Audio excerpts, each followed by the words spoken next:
Muito bem, meus amigos, eu escrevi um artigo em setembro de 2017 chamado Favoritos para 2018, onde eu dizia que o grande desafio ali seria um candidato à centro-direita construir uma coesão de partidos e um candidato à centro-esquerda também construir essa coesão, que poderia ser muito forte, inclusive incluindo partido de centro-esquerda e centro-direita. Tanto que o Geraldo Alckmin tentou levar o PSB para o lado dele, aí, mas acabou não conseguindo. E um processo de eleição que muitos apostavam, agora todo mundo diz que é fato, que os partidos conseguiram fazer uma aliança grande, principalmente o Geraldo Alckmin, mas naquela época não era isso que a maioria dos analistas diziam, não. Eles falavam que o processo político tenderia a ser igual ao de 1989, pulverizado. É verdade que nas últimas eleições é que mais vai ter candidatos, me parece 13, mas ainda assim os polos principais de disputa, o PT e o PSDB, conseguiram construir as alianças mais fortes. São os partidos que têm mais recursos, são os partidos que têm mais acúmulo histórico e tal, têm mais prefeituras, governos de estado, enfim, os partidos tradicionais acabaram aí consolidando aí grandes alianças. Poderia ser o Dória o candidato, mas eu não acreditava nessa hipótese porque o Dória viajando o Brasil, abandonando a prefeitura, ele acabou, eu entendia que ele ia criar muitos inimigos internos no PSDB, ia ser boicotado e acabou sendo mesmo. E aí o prêmio de consolação para ele foi a disputa do governo do estado de São Paulo, que não é pouca coisa, que ele pode se cacifar até para presidente. Inclusive diziam mês passado dele tentar ser candidato novamente. Mas enfim, acabou que o Geraldo Alckmin conseguiu aí costurar junto com o Michel Temer, trazer o centrão para o lado dele. O Michel Temer, sem dúvida, fez as devidas pressões em cima dos partidos de centro que tem cargo no governo. E o Geraldo Alckmin, à centro-direita, conseguiu construir essa coesão. Foi a mais forte. Ele vai ter uns 5 minutos dos 12. Vai ter mais inserções durante as programações aí da televisão. Durante uma novela, por exemplo, aparece lá uma propaganda do Geraldo Alckmin. Não é pouca coisa, no rádio também. E o PT conseguiu construir uma aliança à esquerda com o PCdoB. O PT já tem uma certa vantagem porque o Lula tem a liderança das pesquisas com 40%. O problema é que o Lula não vai ser candidato. Provavelmente o nome dele vai ser impugnado. E aí resta saber se ele vai conseguir transferir voto para o Fernando Haddad. É possível, né? Mas antes de falar da centro-esquerda, eu queria falar do Geraldo Alckmin primeiro. Apesar dele ter construído essa força com esses partidos, ganhando em termos de capilaridade, apoio de governador, apoio de prefeito, isso redunda em apoio de deputado, apoio de vereador, gente que tem muito voto, ele vai ter muita influência, isso vai ter muita influência para ele na disputa com o Bolsonaro, para ver qual dos dois a centro-direita vai para o segundo turno. O problema do Alckmin é conviver com o fantasma do Michel Temer, né? Os adversários vão dizer que um governo Alckmin seria um governo Temer sem o Temer. Isso vai pesar muito, principalmente no eventual segundo turno, contra um candidato de esquerda viável eleitoralmente, viável do ponto de vista jurídico. Vamos supor, no segundo turno, Geraldo Alckmin e Haddad.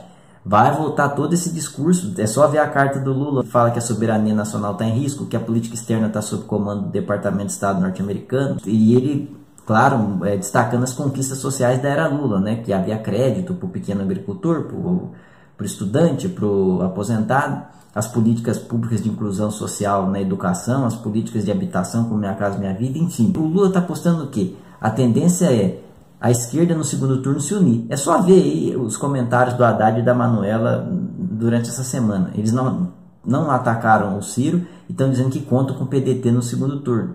É a aposta do Lula, é colocar o Haddad no segundo turno e no segundo turno a esquerda se une em torno desse discurso mais voltado para a questão econômica, que daria uma esperança aos brasileiros de que aqueles tempos de emprego, de crédito, de políticas sociais vai voltar, em contraponto a esse contexto de retirada de direitos, de desemprego, de destruição dos serviços públicos. Na verdade, eles vão dizer que o Alckmin é uma continuidade dessa agenda, e de fato, pelas ideias dos economistas Geraldo Alckmin, ele é mesmo uma mistura de neoliberalismo com atraso, né? Neoliberalismo na direção de entrega do patrimônio nacional, que para muitos é um caminho, e destruição do estado de bem-estar social, e ao mesmo tempo de privatizações, evidentemente, porque quando você destrói o estado de bem-estar social, você dá mais espaço para políticas de privatistas do mercado, de terceirizações. Isso tem um resultado de precarização dos serviços públicos e tal. É uma linha dos governos tucanos nos estados, tende a ser assim na presidência da República. E também tem um atraso, que é todo esse centrão aí, que tem dentro aí neopentecostais, que são muito reacionários na área de costumes, com uma leitura do cristianismo, uma leitura rasa do cristianismo para justificar homofobia, machismo, uma série de situações. Os ruralistas também estão muito fortes, bancada do boi, bancada da bala, então tá todo mundo aí dentro do...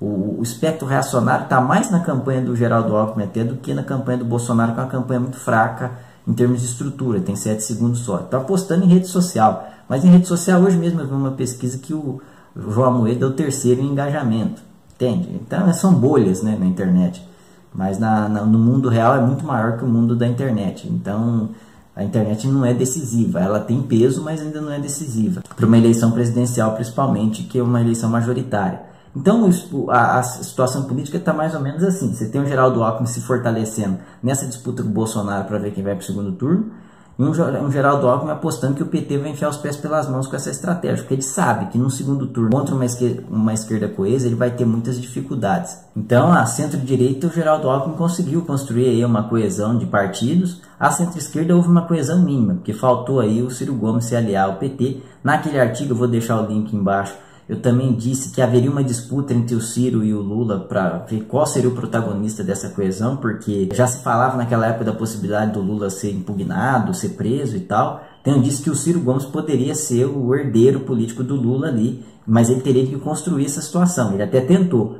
mas o PT acabou ganhando essa disputa com o Ciro Gomes, como ficou claro agora. O Ciro Gomes ficou isolado, tendo aí uma vice do PDT mesmo, que é a Cátia Abreu, que não agrada nem a esquerda nem a direita. Ela não agrada a direita porque ela foi fiel a Dilma, e não agrada a esquerda porque ela é ruralista. Então o Ciro ficou numa situação difícil aí.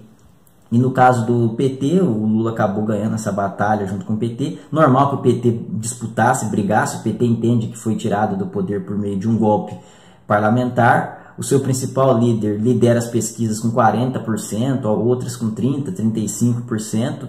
Em muitas pesquisas ele ganha em primeiro turno, a última do Vox Populi mostra isso. Os petistas entendem que o Lula está preso injustamente, não só os petistas, mas vários juristas, inclusive internacionais. Então como é que o PT vai abrir mão assim, sem mais nem aquelas, de disputar a cabeça de chapa, de ser a cabeça de chapa? E tem mais, muito do eleitor vota na legenda, vota no deputado em função do candidato a presidente. O PT já se esvaziou muito na eleição de 2016 por conta da crise do impeachment. O partido precisa recuperar a força política, não seria agora que ele ia entregar espaço, entregar capital político para o PDT, por exemplo. Então é natural que o PT fizesse essa disputa e fez, construiu uma coesão mínima à esquerda e o Geraldo Alckmin uma coesão forte à centro-direita. Então a tendência, como eu escrevi naquele artigo, é que o PT e o PSDB de novo polarizem a eleição. As chances maiores do Bolsonaro, ou de um outsider, ou da Marina Silva, eu escrevi na época, seria um processo político pulverizado, onde todos entrassem enfraquecidos, com pouco tempo de televisão e tal. Aí a chance desses nomes seriam maiores. Agora, não estou dizendo que eles estão descartados, mas vai ser mais difícil. Então o cenário é mais ou menos esse.